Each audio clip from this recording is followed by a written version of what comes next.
and opinions expressed in this program are those of the participants.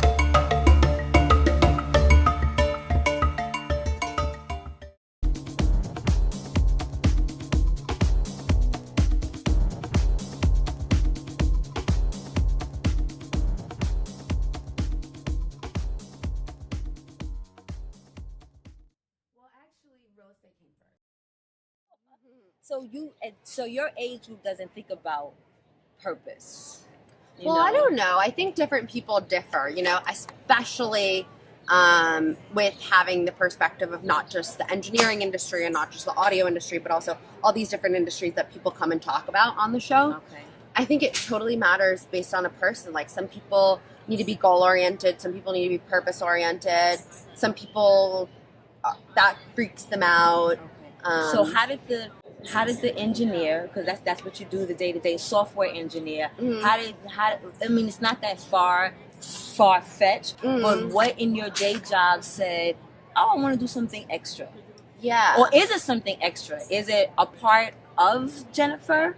Yeah, I didn't really have a conscious decision that, I'm going to have this thing on the side or have this thing that I'm doing. And I honestly think of my day job as a thing on the side, and nice. The podcast is my core. Okay. But yeah, I didn't realize it was a thing until it just happened and people were listening to it and I was going along it and I was, building a website for it, buying stickers to promote it, calling people up, talking to people, trying to get it out in different ways, writing press releases. It was all just such a whirlwind. Mm-hmm. And I just loved it so much that I was so excited to be working in different sides of it. I had never created a business before. I'd never created a podcast before.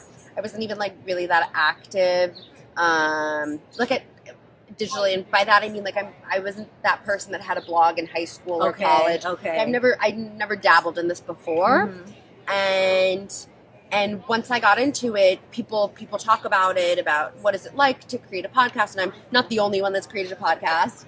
I'm not the only one that's created a website, but there are these different things that people say to do, or these different methods. And I was so excited to try them all out. Okay. So it didn't become a thing consciously. It just started as something, and then I liked it. And then all of a sudden it was taking up so much time and effort and fun because I was really trying these different things that encompassed starting a business and starting a media business. Now, I've only been introduced to your work the last couple of months. Mm-hmm. And in the last couple of months, including myself as a potential guest, it seems like your guests have also been older.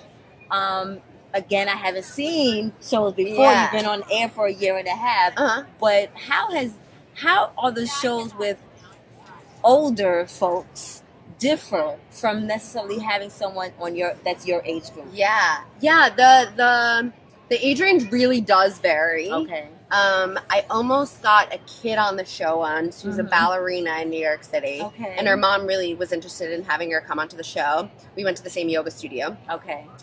But hasn't happened yet to get someone who's younger than me. But it does range. It ranges from, I would say, my age, maybe even 21 to, I think that the oldest we've gone is 75 or so. How is it different in conversation? Yeah. I think it's, I don't know. I don't know how to answer that because I can't tease apart just the age factor. Okay. Because the content that they talk about is so different. Okay. So there's so many different things that vary between these episodes. Okay. That's not just age, so it's hard for me to break it down. Has there been something though that you've That's different. noticed? I mean, the thing, I'm sure there has to be one thing that happens all the time with your 40 plus over, and something that happens all the time with your 30 younger. Or no, I could be reaching. I think well, two things that I can say are totally different is, one of them is voice. I think people's voices change when they're older. Mm-hmm. So you can audio, it's so weird, but you can judge someone's age when you listen to them, usually. Okay. You can't, you don't hit it accurately, but you can tell when someone's older versus someone's younger. Okay. The other thing that varies is podcasting is a very mobile friendly platform. Mm-hmm. So what that means is that it's made for listening to audio bits. So the way I describe it is, and I don't know if all your listeners know what podcasting is, but it's basically video on demand, like Netflix. Okay. Or on your TV that you pick from with remote. So it's basically video on demand, but for audio. So you get this, you subscribe to this feed, and you can see an entire library. You get an app, not really subscribe to the feed. You get an app, and all of a sudden you have access to all this library of audio segments. Okay. And my audio segments all sit under the podcast called Per NYC. So a podcast is basically like a show that has a lot of episodes under it. Okay. Like it would for video, but for audio.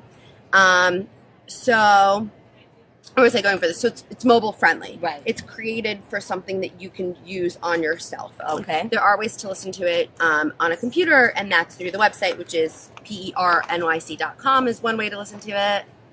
That's not the beekeeper. Marketing. No. Oh, no. That was not the beekeeper. Yeah. Right. Some brands of naked guys. Yeah. Naked. New York. Yes. Which is... So are you from New York? I am not from New York. Okay. I think I am, and I really love when people tell me that they think that I am. Okay. It really Are you a Midwest girl? No. Okay. I am. I was born in Israel. Oh, wow. Yeah. I wasn't expecting that. Shocker, because I'm so pale. She said it. I know. I look expecting- like, can you imagine putting me out in the sun? Okay, so you're from Israel, but were you born there? I was born in Israel. Oh, wow. Okay. But I grew up mostly in New Jersey. Okay. And I went to college in upstate New York. Okay. And I've been living in New York City since, besides that spell of like 4 months living in my parents' house after college. Okay. Okay. Are you the only child? You have siblings? I'm the older child. I have a younger sister. Okay. And not to pry or anything, No. but you come from a two-parent home? I do come from a two-parent home. Okay. I come from a two-parent home, and I come from a two-parent home where it was really just only the two parents. So the rest of my family, so my grandparents, well, both of my parents are only children. Oh, okay. So that really cuts out the like aunts and uncles and cousins side of things. Right. But you do have, I had grandparents. Okay. Both of them. Both sets, and they lived in Israel until I was 13. Okay. So really, we lived here in America, and it was just me, and then my sister was born later. How and far my two apart are parents, you guys? 8 years. Okay. It's very isolated, very not so much family. Okay. Yeah. So how did they feel when you went? Okay, because you did 4 months after school. I know your mom probably, as much as they were get out, they were happy. So, yeah, so but happy. Now you left Jersey and you came to big old New York. It's not far, but it's across the water, and it's big bad New York City. Mm-hmm. Do you get the call every night? How often do you talk to your mom? Yeah, it's funny. You learn how to be. Oh well, I live very close. I live on Avenue B in Manhattan, and I'm next door to the projects. Okay. And that was very worrisome to my parents, who really isolated me in privileged communities in a privileged university, basically until I came here. Okay. So yes, it was very traumatic for my mother and my father, but you learn so many skills, and I think that she was so scared because she doesn't. No, she's scared of the unknown. And I've met so many incredible people that didn't grow up like me, that are just so much more well-versed in life and know so many things, that I've been so honored for them to have given me the chance to hear them speak to, and for them to not shut down because we're different, and for them to open up to me. The other thing about, where was I going with this? Was good to mention you were. Well, we were talking about the your being parents. scared. The being scared, and and both of us are women, ladies in New York City. It was a couple months ago. I was walking around, and I saw something that was going on over there, somewhere over there, and I was walking next to my friend who was a guy, and I was do you see that thing, like that little thing over there? Mhm. He's like, what are you talking about? Like, how did you notice that? And I'm just so, I think I have like a 360 hyper awareness of everything around me all the time that I've developed and perfected in New York City. Got you. What has been, if any, Yeah. because you've had an array, like you've done 40 shows already? 51 to date. Excuse me, 51. So 51 different people. Mm-hmm. Well, more than 51 people, because some of the shows have more than one. So, like, there was a band that we once featured that had like 6 people in it. Okay. So that like bumps up. So there was like one creation with 6 creators. So 51 episodes. Yeah. Has there been anything that you've learned about yourself yet from listening to others? Yeah. I mean, it's so, I mean, I've learned One thing. So, one thing that I've learned. That was like light bulb, like, oh shit. Yeah. Wow. Can I say 2? Yes. Okay. So one thing that I learned is that, wow, there's so much that I don't know. There's so much that I don't know. But like, I didn't know like calligraphy was even a thing. Like, when did you learn that calligraphy was a thing? Like, when did I miss the memo on that? That I like at 25, someone was a calligrapher that I bumped into, and they like explained what calligraphy is. So that's one thing.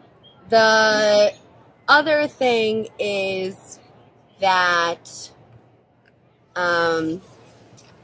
what did I learn? The other thing that I learned is that creators are not the same. So when I started it, I know, but when I started it, I thought, you could go on like Forbes.com or BusinessInsider.com or there would be some website that had a list of like top 10 characteristics that successful creators have. Okay. And I thought there would just be like a list of them, and throughout like the first, 5-10 episodes, I would like figure out the formula and it would just, it would all make sense and click. And what I realized is that like everyone is so different, even amongst the, at this point, recognized successful people. Oh, okay. That's a good point. What has disappointed you? What has disappointed me? Has anything disappointed you? Let me say that. Yeah, I think, and you can probably relate to this. You're trying to get something that you made seen by other people, and that's always hard. You're not the only one trying to get seen by other people. So I think it's a lot of taking the time to share what you've worked so hard on and you really have taken the time to recognize would be good for this person to recognize, and it might not hit them, they might not come across it, they might skim over it. That sometimes is very hard. So then What was that word that you used? Like when we're like Gorilla. Yes. Oh like, my God. I love you, Rayna. And that's a great thing to like discuss. I mean, and I said like this is the first time I've ever done a business, and when I mentioned, and I want to like cover up the previous segment, not cover up, but like append to the previous segment where I said, like not everyone recognizes what you're doing. It's not. I think even when I am world famous and everyone knows of the Per NYC podcast, and NPR is calling me and asking me to get the show syndicated on NPR, and I am being paid to do not just Per NYC but also do a version of it in like Tel Aviv or Barcelona or London or everywhere. Claim it. Yeah, totally. And even when I hit that, I'm just such a self-critical person that I would still be like, wait, but that person that I met at the bar last night never said that they would ask me like more about the podcast, and I would send them my information. Like, I think the side of me will never change no matter what. So when I speak to the fact that not everyone is replying, what I can't fathom is why the world won't revolve around me. But the funny thing that I'm glad that you brought that up is because I think that we all think that, like I go through Facebook and I go through Instagram and I'm trying to figure out like, what are you watching? everything is whack. Why are you not watching the Movement Natural Sessions? Like, what are you talking about? Like, if this amount of people like the show, why isn't everyone watching the show? Yeah. And then, but I realized the work that goes into that. People just are not gonna just, you know, there's a fucking billion creators out there, you know, creating content. It's very different saturated. Things. Like the other thing, the other day, I'm in this group where we have to look at each other's shows and comment, but authentically. And it was so refreshing that I got to see different types of concept and not another beauty vlog, you know, not another makeup tutorial. You know, I felt like for some reason everybody was doing that. So it was interesting to see a woman talk about cleaning her car, and she's a new mom, and what techniques that she used to clean her car. Or another young girl who I totally fell in love with her, who just finished grad school but read the letter that she wrote to herself her freshman year in college, and how, you know, but it was refreshing to see different stuff, but then it was also threatening a little bit, because it's like, okay, you're not the only one that has good content, you're not the only one that has diversity, you're not the only one that has variety, there are other folks. So what do you have to do? You have to put the work in, you have to figure out your tabs, you have to figure out your clickbait, or you have to figure out what art you're using to showcase your work, you have to figure out what graphics come in. So I think what's the good thing about this guerrilla thing, when I was saying to you about working with people who are other creators, because then you can kind of relate and understand, but then you can also feel like you're not alone in feeling, why isn't everyone watching? Why isn't everyone commenting? Why didn't that person follow up? Why? You know, you know that your shit is good, but you still have that question, not if you're good enough, but when is it going to pop? I don't know if that makes sense. Yeah, and I don't know. I sometimes wonder if it's a defense mechanism or if it's my personality.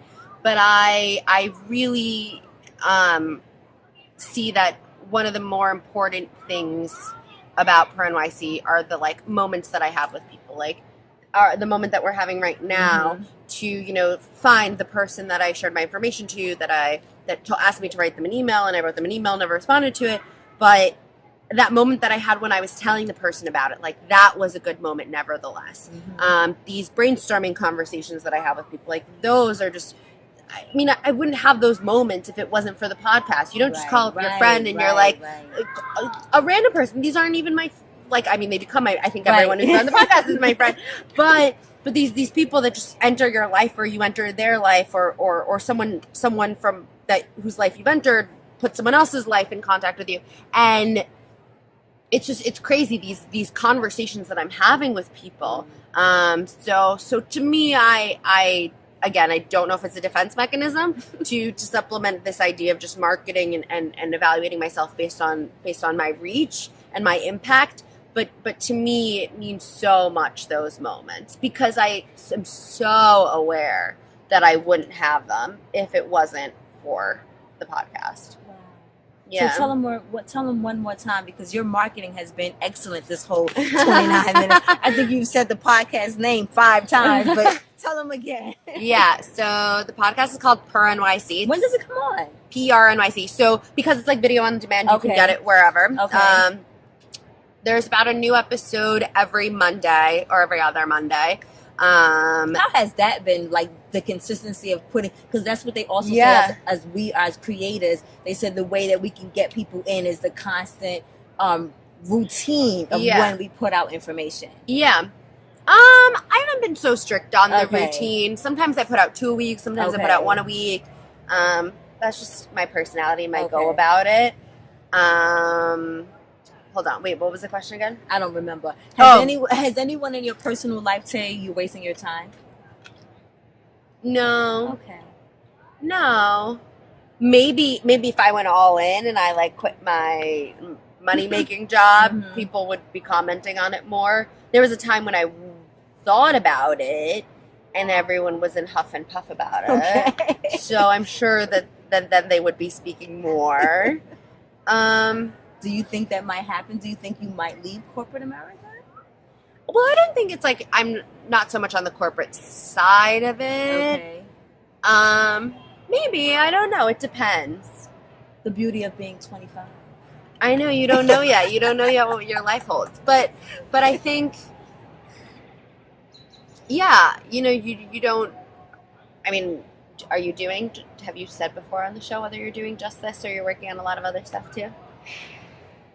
I think as an artist, unfortunately, you're always working on multiple things. Yeah. The one thing that I have learned is that people always teach you to have multiple streams of income, but I feel like that's a misguided direction because you can have multiple streams of income in your business. So I've learned to have multiple streams of income in my business where it allows me to wear different hats and do different things. But my core at the moment, my core, my baby, what I'm pushing the most is this show. Because I feel like this show is giving me a voice to do the other things that I'm being commissioned to do. So I guess that coming back to you in a sense of not necessarily leaving corporate, but being in a place that you could ultimately, if you chose do per NYC completely full time. Do you think you would ever do that? Yeah, I think I would. I think that, it's taken so many different shapes and forms. I mean, I wonder what the shape would be like then. I've thought about whether it should be just a podcast or whether I should make it into a magazine or whether I should make it into a video. And I'm trying to, I definitely didn't come up with, I'm surrounded by a lot of business people, whether it be through my day job and constantly being thrown around different tech companies. The idea of making a business that's fruitful, profitable, fun for you, but also, where is it going to be in the long run? Like, do you want to sell it to someone else? Do you want to see it grow? Do you want to get it like combined with another company? Well, what do you want to do with it? And I haven't approached the start of Pro NYC with a business-minded perspective, but I think after having this as my first baby, I definitely have a bit more of an eye on that. You don't go into thinking, oh, money. But when you realize you love it so much, you think, oh, like, what if this was the only thing I did?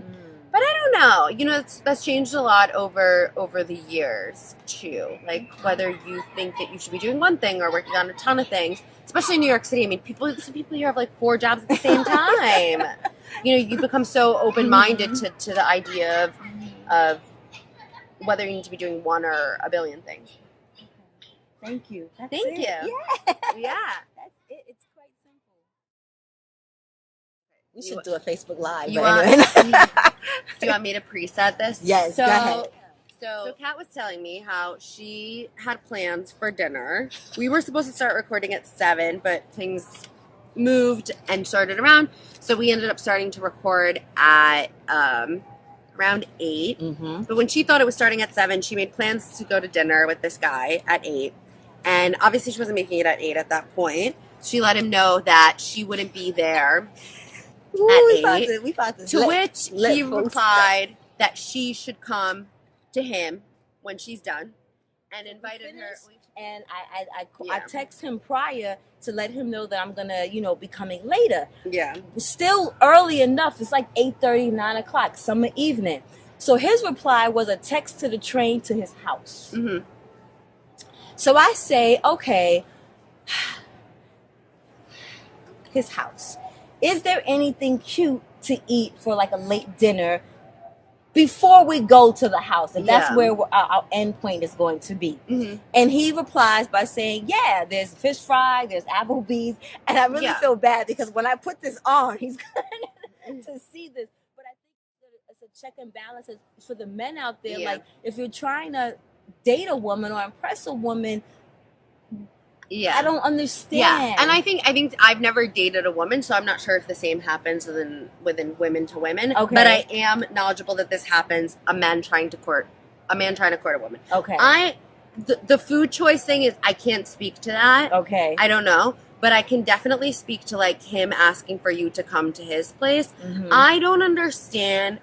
I think and I've been dating for like 4 years, like dating as in like not officially dating someone, but just going out on dates with people for about 4 years. And I, to this day, don't understand what are the rules, what are the ethics of meeting up with someone. Okay. So what is this like?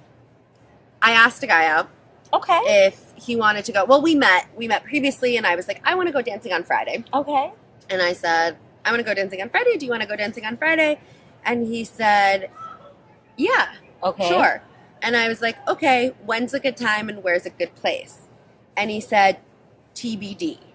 What's that? Like, to be determined.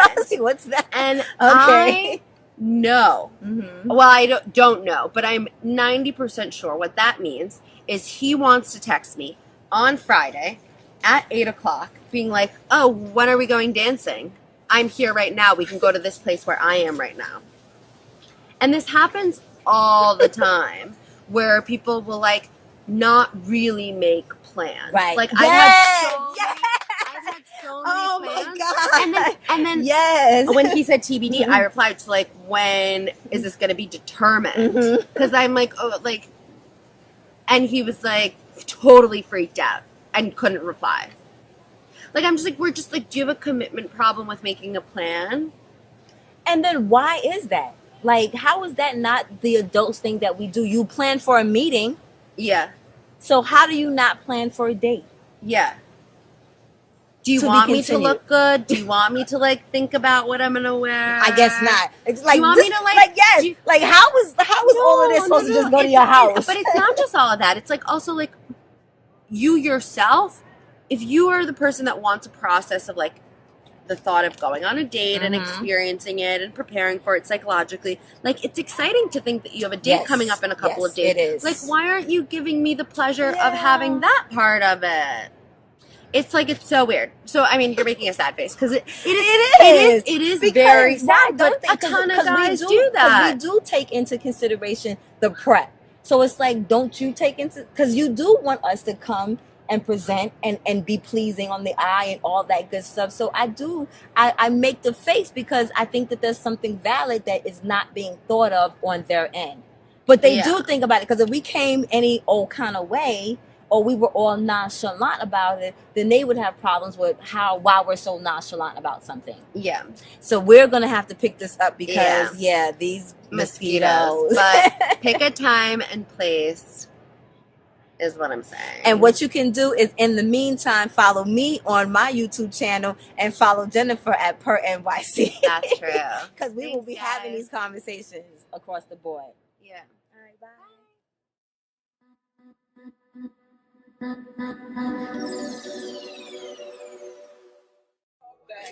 You say like it's your day. More that you and I stuck to try get your heart back. Don't know if we do fake it or I just sometimes saw that.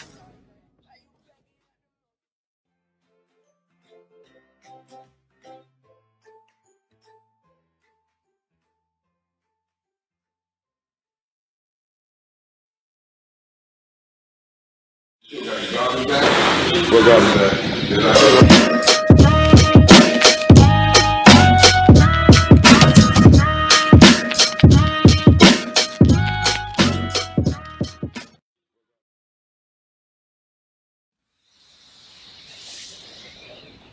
Welcome to Dining with Diplomats, the show that travels the globe without leaving town. Me out online. I need your help to build my YouTube page. Subscribe. Miss Kitty Rose.